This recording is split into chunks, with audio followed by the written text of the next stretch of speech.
It's election day, a day a lot of folks have been looking forward to for months, but it can be a bit stressful. So why not kick back with some laughs from Esther's Follies? It's the longest running political comedy troupe in the entire country. Performer Ted Meredith is joining us this morning with more information. Ted, good morning to you.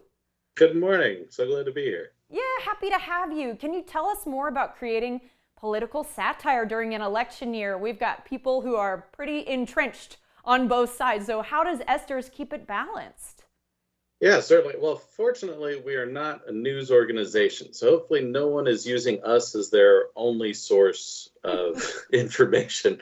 And we can get away with a little bit of, flex on one side or the other. But I would say that, the main thing is so many people are locked in, like you say, and they have social media algorithms that are just feeding them exactly their viewpoint over and over again. So what we like to do is just kind of challenge that viewpoint a little bit, just kind of break people a little out of their comfort zone. And when you get that, that's where the comedy really kind of comes in, because then you create a little tension and then you get to break that and release it.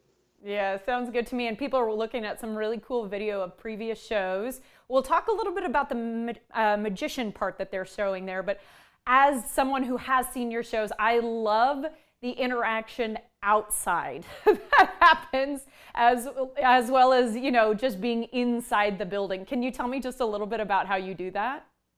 Yeah, it's so the back wall of the stage is a window that looks out onto 6th Street. And so everyone passing by is kind of part of the show. It's almost like visiting a very drunk aquarium.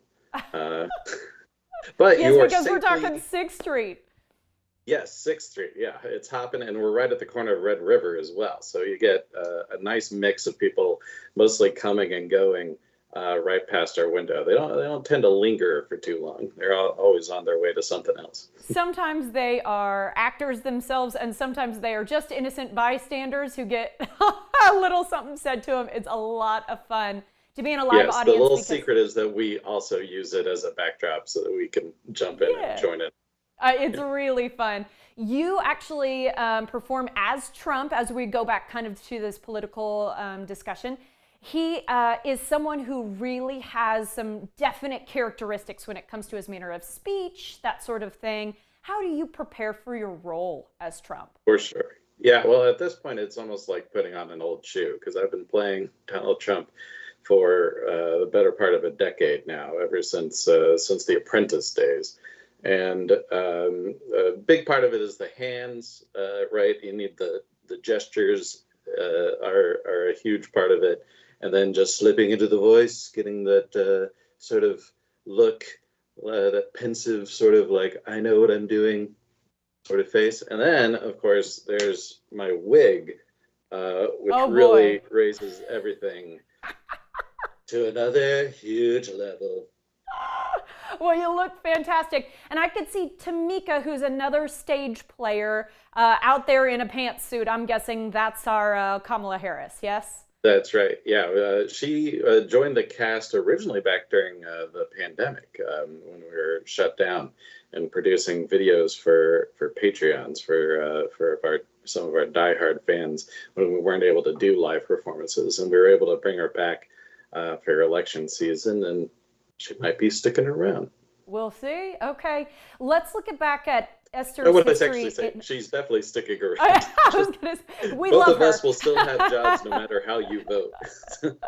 And you guys, I know, play lots of different roles while each of you are on stage. My goodness, you have to be super multi-talented, so that's really cool. Let's just go back a little bit if we can. Esther's history, you guys have been around a long time. Can you talk to me about that? Yeah, well, I mean, it dates back before I was born, and it was, from what I understand, sort of a hippie collective that was dancing on pool tables and lawn sprinklers, and then somehow they wrangled that into something that resembled a show, and it's never stopped evolving since. Going on, I think we're on our 48th year, knocking at the door of 50 years. Wow. And I will tell people, I mean, no show is ever the same, but you guys are also constantly inventing new material. I mean, you will not go 2 months apart and see the exact same stuff. So I'm really impressed with your creative brains. Let's talk about the magician side of things, because I feel like that's kind of a surprising addition here. Ray Anderson is really talented. Yeah, and it's one of those things where you hear magician and maybe your brain goes to birthday magician or street magician, but he's more of a Vegas level magician. He's doing these huge illusions that cost more than my car. Some of them they're very fancy, but unlike Vegas, you get to sit like 3 feet away sometimes And you while still he's can't tell how he's doing it. No, yeah, I don't know how he does it. I work there. Absolutely. Yeah, okay. Anything else folks should know if they've never visited an Esther's Follies show before? What to prepare themselves for, how far in advance they should get tickets, that sort of thing. Yeah, well, there's almost always a few tickets available the week of, but we certainly appreciate it when you book far in advance.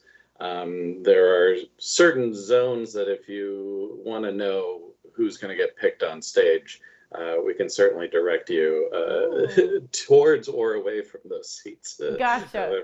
A little audience participation. Okay, well, we'll have to leave it there, Ted, but thank you so much. We appreciate your time. Guys, shows are Thursday, Friday, and Saturday nights. Don't miss the hilarious performances and mind-bending magic. Get your tickets now at Esther'sFollies.com.